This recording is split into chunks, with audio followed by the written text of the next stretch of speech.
Hello, everybody. What's going on tonight? It's 7:15 Pacific time, 9:15 Central time, 10:15 Eastern time. How's your evening going? I'm here. I'm glad you're here. For those who are coming in now, I want to welcome you. For those who are going to be seeing this later and years from now, I want to welcome you also.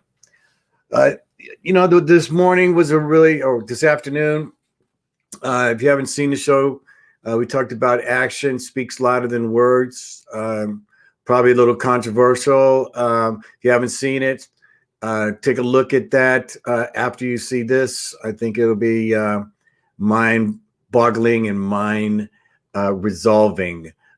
So there are questions that, we have to ask ourselves every day, and we have to establish who we are every day. It's about being you and being the best you. But mostly actions do speak louder than words. I wanted to take tonight here, decided to do kind of a little game tonight on actually, is that where that came from? Where did that line come from? And I think it's going to be informative as well as hilarious. And excuse me. So I hope you enjoy it. I put a lot of work into this, and see if we can have a few laughs. So basically, here's how it goes. All right. So I'm going to give you a phrase, okay, that you probably have already heard. And maybe you never knew where that actual line came from. And so we're going to go back in time and see where some of these lines that I'm going to give you, how they're still applied in a lot of ways today. We've all know history books. You read books that was written 2,000 years ago, and they still affect you today. Some even further back than that. And so this is a little bit back in history. And so to see that you can see kind of a difference between what was going on back then versus how things are going today, and that what their similarities are based upon now and yesterday. The past, present, and the future, I guess, are all meet here. So the first hint on where this came from, and it is piss poor. We've all heard that expression before. Piss poor. Where do you think that actual line came from?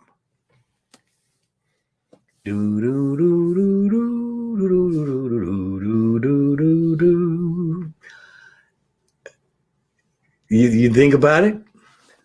Where do you think it came from? Got your curiosity? I'll give you a hint. I'll give you another hint. All right. Pot to piss in. Pot to piss in. You got to admit that's a hilarious line just there. I mean, okay. So piss poor and pot to piss in. All right. You give up? Okay. So people used to use urine to tan animal skins. So families used to all pee in a pot, and then one day it was taken and sold to the tannery. If you had to do this to survive, you were piss poor. Piss poor. Now, pot to piss in.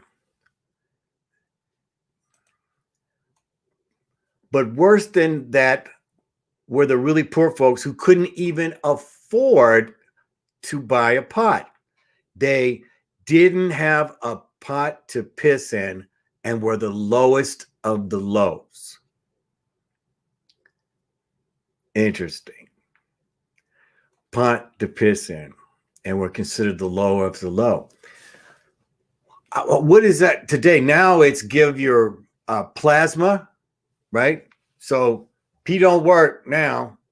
You have to give your plasma. So you got to go in there and sit down in and take blood out, take the plasma out, put it back in. Does that kind of apply? Maybe it's not even blood poor. I don't know. But you would consider that one of the things. So anyway, I hope you enjoyed that one. And the next one is June weddings begin carrying a bouquet of flowers. June weddings begin. Okay. Remember, everyone wants to have a June wedding. I want a June wedding. I must have a June wedding. That's the most romantic thing there is to have a June wedding. Carrying my bouquet of flowers. June weddings. How do you think that began?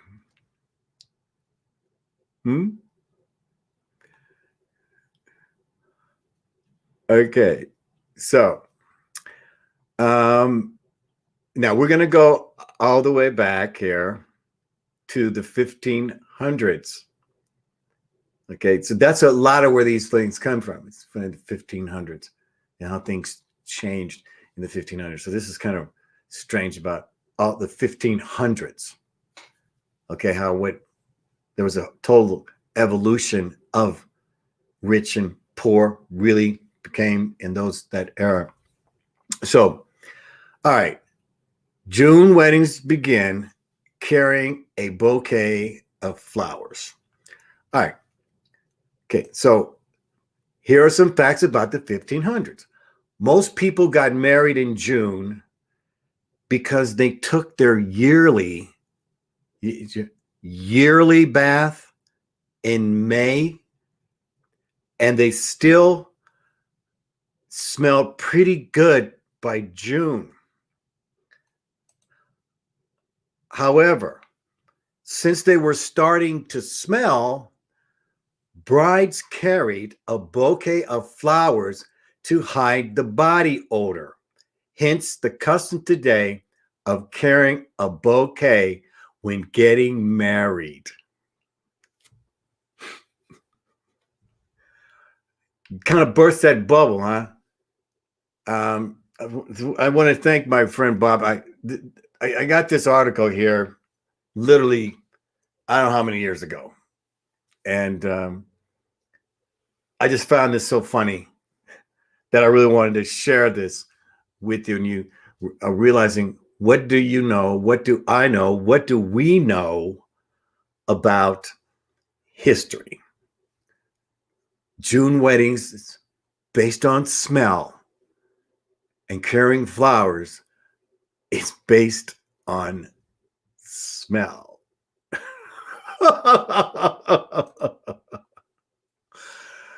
Have I got your attention now here? I hope it's,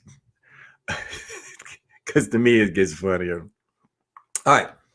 So the next one is, don't throw the baby out with the bathwater.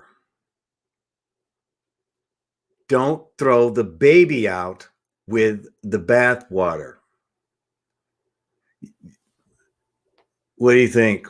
Don't throw the baby out with the bathwater, meaning what? Don't flush the baby or what? I'm not really sure. But all right, so have you got your idea what it is? Okay. Now, here's the facts. Baths consisted of a big tub filled with hot water.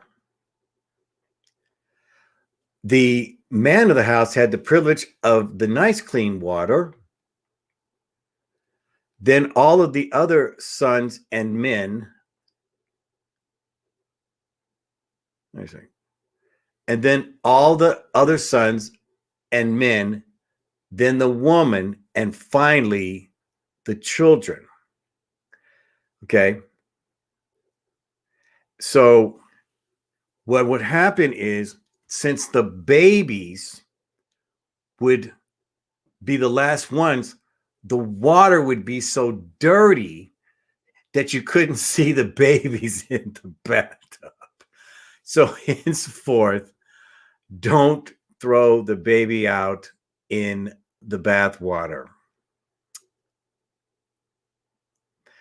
Okay. Here's the next one here. Raining cats and dogs. Raining cats and dogs. You've heard that expression. Raining cats and dogs. Man, it was raining so hard, it was raining cats and dogs. I never got that. Who of us grew up with it raining cats and dogs? Do you have an idea yet? We'll wait 3 more seconds. And then houses had thatched roofs, thick straw piled high with no wood underneath. In other words, there's no wood. It's just, you just threw it and it just kind of put all together and became a pile above the house with no wood underneath. It was the only place for animals to get warm. So all the cats and other small animals like the mice, bugs, lived in the roof.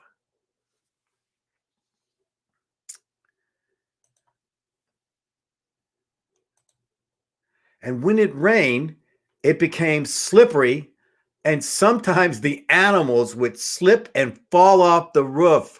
Hence the saying, it's raining cats and dogs. So it is true, okay? There was nothing to stop things from falling into the house. This posed a real problem in the bedroom, where bugs and other droppings could mess up mess up your nice clean bed. Hence, a bed with big posts and a sheet hung over the top afforded some protection. And that's how canopy beds came into existence. It makes it seem ridiculous in the modern era where people have canopies in their bedroom now. It really, you always wonder, why do people now put a canopy in their top of their bed? Okay, let's see here. Dirt poor. Dirt poor. Where do you think that came from? Dirt poor. If you live in America, you pretty much don't know what dirt poor is. Although now in these days, if you've been through depression and back in the 20s and 30s, you knew what dirt poor was. So, got an idea? Right. Are you ready? The floor was dirt. Only the wealthy had something other than dirt. Hence the saying, dirt poor. The wealthy had slate floors that would get slippery in the winter when wet, and when wet, straw or thresh was spread. As the winter wore on, they added more straw or thresh until when you open the door, it would all start slipping outside. A place of wood was placed in the entranceway, hence a threshold. So that line, you're carrying her across the threshold, that's part of that threshold, right? Carrying across the threshold. I should have used that as one. I thought that was funny. That's funny too. All right. So what I'm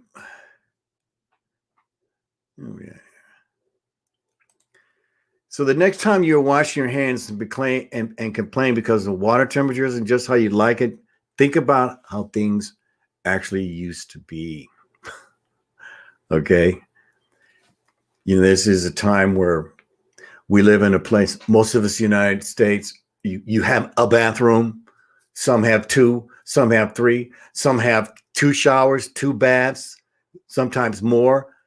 You have 2 bathroom sinks, a kitchen sink, a washing tub sink.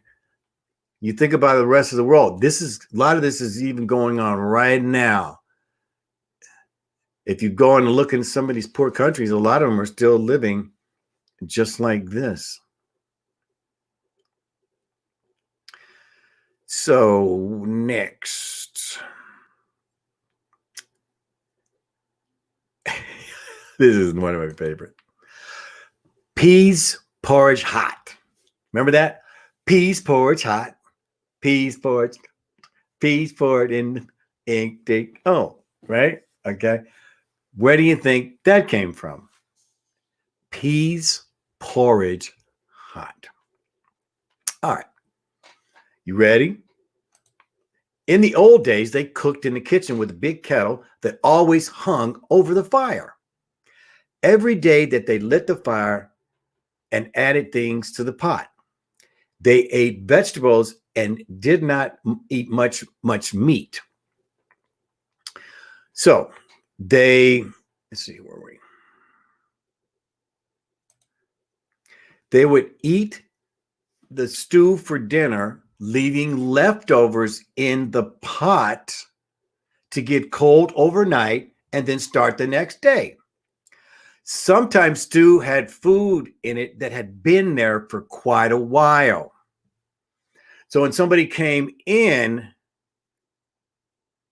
they would had a rhyme. Henceforth, peas porridge hot, peas porridge cold, peas porridge in the pot, 9 days old.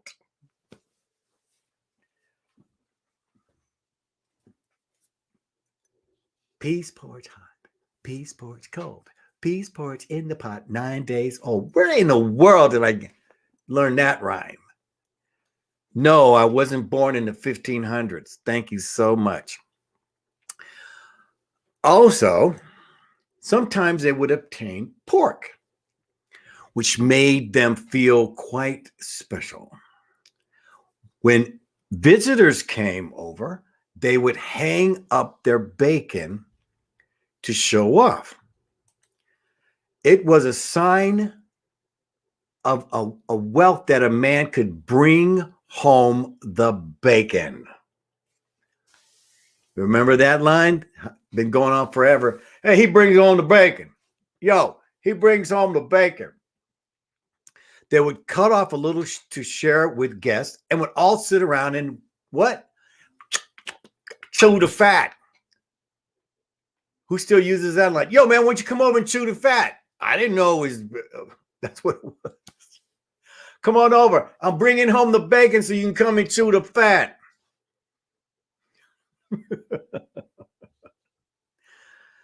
All right, here. I crack myself up sometime. Breaking of the bread. Breaking of the bread. Now, I know that you might say that's what they did in church. That's one of the things I thought of, breaking of the bread. You know, It's always used in customs, customary, like for holidays and things like that, breaking of the bread.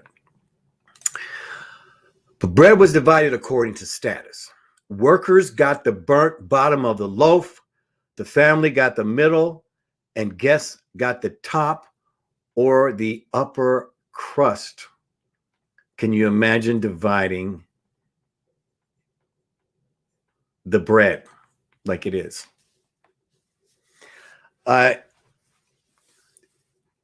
You know, you have to appreciate the past to understand how great you have it here in the United States. And it's certainly not something that we want to lose. If you've watched programs, most of the countries, the third world countries, they don't have a bathroom. Most of them are still dirt poor, meaning they're sleeping on the floor. They still sleep on the floor.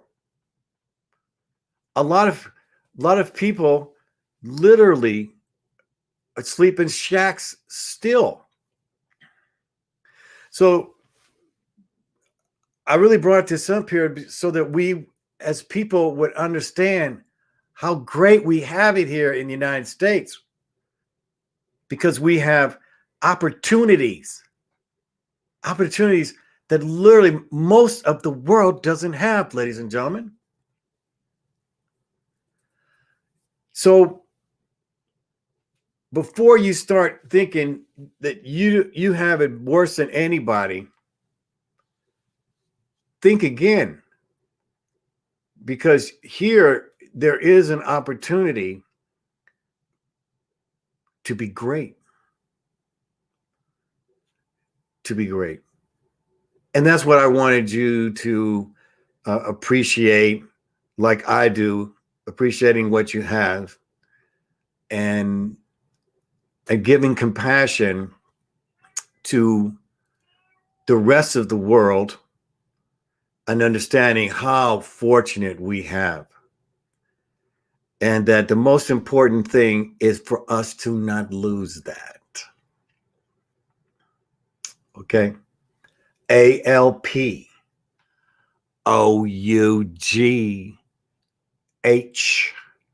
That's me, Michael Alpough.